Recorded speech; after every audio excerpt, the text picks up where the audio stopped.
After 10 years of building the Sterling family empire with her own sweat and over $200,000 of her own savings, Maya thought her anniversary gala would be her crowning moment. She didn't know her mother-in-law, Beatrice, had already picked out her replacement and was planning to force a divorce before the last toast was poured. But Beatrice made one fatal mistake. She forgot that Maya builds structures for a living, and she knows exactly how to make a house of cards come crashing down. But don't take my word for it. Here is Maya's story in her own words. My name is Maya, and for the last 10 years, I've been the invisible foundation of the Sterling family. I'm a senior architect. I spend my days designing skyscrapers that can withstand hurricane-force winds. But I couldn't see the storm brewing in my own living room. You see, when you marry into a family like the Sterlings, they don't just take your last name. They try to take your soul. Beatrice, my mother-in-law, is the kind of woman who treats new money like a contagious disease. Despite my success, I was always just a girl from the suburbs who happened to be occupying a seat meant for a socialite. I spent a decade trying to buy her love, quite literally. 3 years ago, when the Sterling family's commercial real estate firm hit a massive liquidity crisis, Julian, my husband, came to me in tears. They were $200,000 short on a balloon payment and on the verge of losing everything. I didn't hesitate. I went to the bank, took out a second mortgage on the Chicago condo I had bought entirely with my own commissions before we even met, and handed him the check. I didn't ask for a contract. I didn't ask for interest. I thought we were a team. But the sacrifices didn't stop at the money. I spent my weekends drafting floor plans for Beatrice's charity auctions, for free. When her insurance refused to cover a premium surgeon for her $12,000 knee replacement, I swiped my personal credit card before she could even finish her glass of Chardonnay. I was the fixer, the ATM, and the emotional punching bag. I thought if I kept giving, eventually the placeholder label would fall off. I was wrong. I was just fattening a calf that Beatrice was preparing for the slaughter. The atmosphere in the Sterling household shifted the moment Claire stepped back onto the scene. Claire was old money, the daughter of a senator and Julian's high school sweetheart. She had just returned to Chicago after a messy divorce, smelling of Chanel and desperation, and Beatrice welcomed her like a lost princess. Suddenly, my presence at Sunday dinners was treated as an inconvenience. Beatrice began a subtle psychological war of gaslighting. She would accidentally forget to set a place for me at the table, or she'd spend the entire evening reminiscing about the summer Julian and Claire spent in the Hamptons, looking at me with a thin, sharp smile as if to say, "See what he could have had?"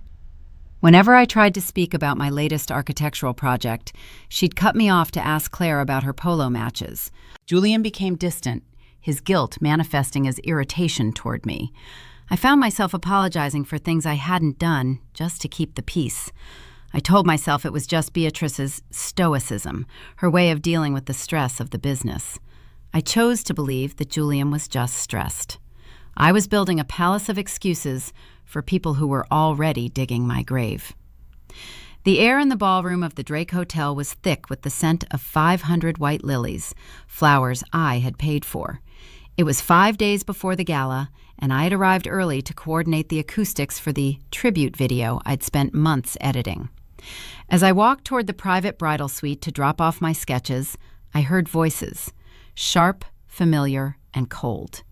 I slipped behind the heavy velvet curtain of the foyer, my heart hammering against my ribs. Through the gap, I saw Beatrice sitting on the chaise lounge, holding Claire's hands. "The paperwork is already drafted, Claire," Beatrice said, her voice dripping with a predatory satisfaction. "I've spent months planting the seeds. Julian believes Maya is the one who wants out, that she's too focused on her career to care about this family. By the time the champagne is poured at the anniversary, Maya will be so blindsided and humiliated by the announcement that she'll sign the settlement just to escape the room. And then you can take your rightful place as the Sterling matriarch." Claire giggled, but it was Beatrice's next words that turned my blood to ice. "I've always loathed Julian for being so weak-willed to marry a commoner like her. I can barely stand to look at my own son for letting her pollute our name for a decade. But once he's back with you, I can finally control him, and the business, the way I was meant to." I didn't cry. I didn't scream. I pulled out my phone, opened my high-fidelity recording app, and leaned closer. I caught every word of the fraud they were planning, every insult, every lie. I walked out of that hotel with a frozen heart and a burning mind. The woman I had called Mom for 10 years had just confessed to hating her own son and planning my professional and social assassination. I didn't go home to Julian. I went to my office. By 9 a.m. the next morning, my lawyer had filed a demand note for the $212,000 I'd loaned the family. Since I'd never signed a gift letter, it was a debt, and I was calling it in, effective immediately. Next, I made a call to a contact at the bank. I knew the Sterling estate was leveraged to the hilt. Using my own liquid assets, I quietly bought the distressed deed to Beatrice's primary residence through a shell company. Finally, I met with the gala's AV technician. I handed him a thumb drive and a $2,000 cash bonus. I told him the program had changed. We weren't just playing a slideshow of memories anymore. We were playing the truth. The night of the gala, the ballroom was a sea of tuxedos and silk. Beatrice was glowing, parading Claire around like a prize pony while Julian stood by the bar, looking like a man drowning in a shallow pool. I wore a blood-red dress and a smile that didn't reach my eyes. I waited until the moment Beatrice stepped onto the stage, tapping her microphone to command the room's attention. 10 years ago, she began, her voice sweet as poison. My son made a choice.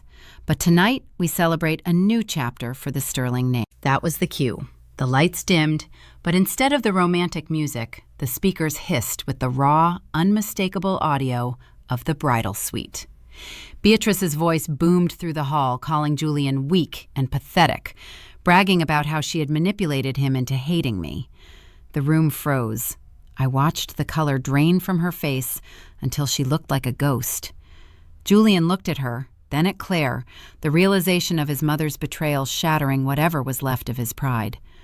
I walked up to the stage, took the microphone from her trembling hand, and handed her a single manila envelope. The house, the business, and the son you tried to control, they're gone, Beatrice. I own your mortgage now, and you have 24 hours to vacate my property. I didn't wait for her to speak. I walked out of the Drake Hotel, the sound of my heels echoing in the silence of her ruin. Today, I wake up in a house that finally feels like mine, because the only person I have to answer to is the woman in the mirror. For the first time in 10 years, the silence isn't lonely. It's peaceful. Maya's journey is a powerful reminder of what happens when the people we trust most try to use our kindness as a weapon. But now that you've seen how it unfolded, I have to ask, who do you think was truly at fault here? Was it the mother-in-law's greed or Julian's lack of a backbone? Let me know your thoughts in the comments. It's important to remember that the story you just watched was a fictional dramatization created for awareness and societal reform. We bring these dark scenarios to light so you can recognize the red flags of manipulation in the real world. Please, do not attempt to repeat the negative behaviors or complex legal schemes shown in this video in your own life. Our goal is to promote justice and healthy boundaries, not to encourage more conflict.